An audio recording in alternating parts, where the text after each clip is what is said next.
Adobe Acrobat Studio, your new foundation. Use PDF Spaces to generate a presentation. Grab your docs, your permits, your moves. AI levels up your pitch, get it in a groove. Choose a template with your timeless cool. Come on now, let's flex those tools. Draft, design, deliver, make it sing. AI builds the deck so you can build that thing.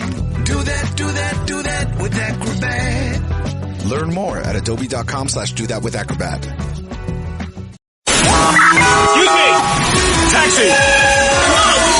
This is the 77 WABC minicast. Thursday night. What the heck is going on?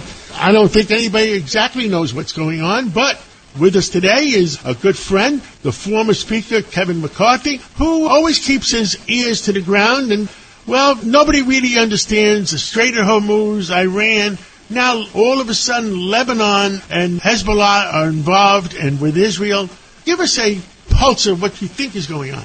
Well, what I see is every single day, Iran's military abilities are being decreased. It almost seems like they're lashing out right now. If you watched this week, their number of missiles they're able to send, I think sometime around Thursday, was only 9. Their navy is being destroyed. Their ability to produce more weapons is being destroyed. And they're trying to send out, but their proxies are becoming weaker.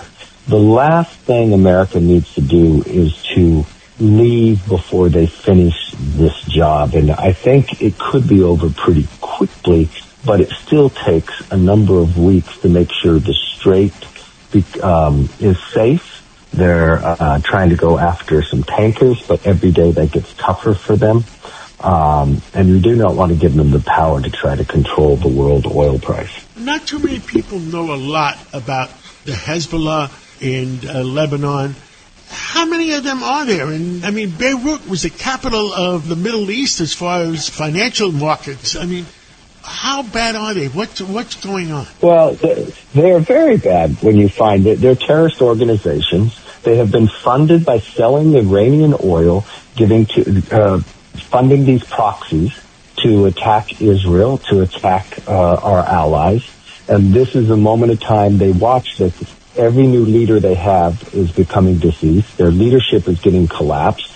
And we're in the throes of finally deterring these terrorist organizations from even being organized itself, but making sure the region becomes safe and there's prosperity throughout. Well, we understand that. We want to get rid of terrorism, and it's the Hezbollah. It looks like the Houthis are under control. Are they under control? And Hamas. Give us your pulse on all well, three. You look at the Houthis, you look at Hamas, you look at Iran. It all stems from the terrorist organization from Iran and that leadership, and that's really what we're going after. And could you imagine if you allowed them to have a nuclear weapon? There are 9 countries with a nuclear weapon. If Iran was able to have a nuclear weapon and utilize that not just through the Middle East, but throughout the rest of the world, there'd be 40 countries would want to have a nuclear weapon. The world would become so unsafe. We've watched what they have done when they sell the oil. Even when they're selling the oil under sanctions,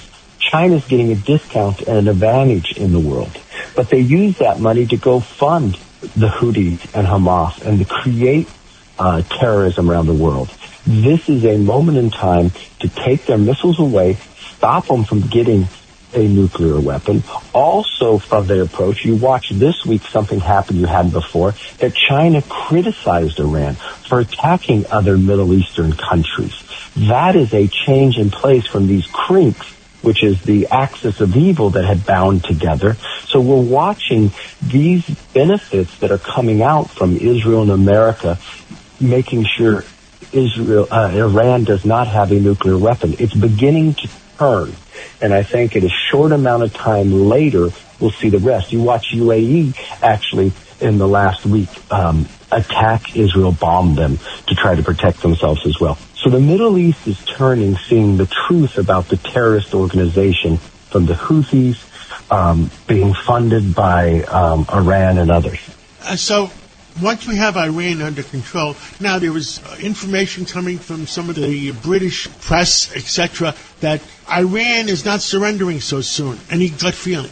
No, I don't think Iran will just surrender. It's much different than in Venezuela and others. And remember, it's been 47 years we have watched what Iran has been doing to the rest of the world and to America, and the number of Americans they killed when we were in Iraq and Afghanistan. I mean, so it's not something to be taken lightly. And that is something that I watched our military watch, study. Some of this is a little more difficult than others, but every single day, Iran military apparatus becomes weaker and the world becomes safer. Understood. Well, Mr. Speaker, thank you for coming on this Thursday night. And maybe we'll talk again on Sunday and see where the heck we're going. And God bless America. Thank you for everything you've done and continue to do for America. Thank you so much. Thank you, sir.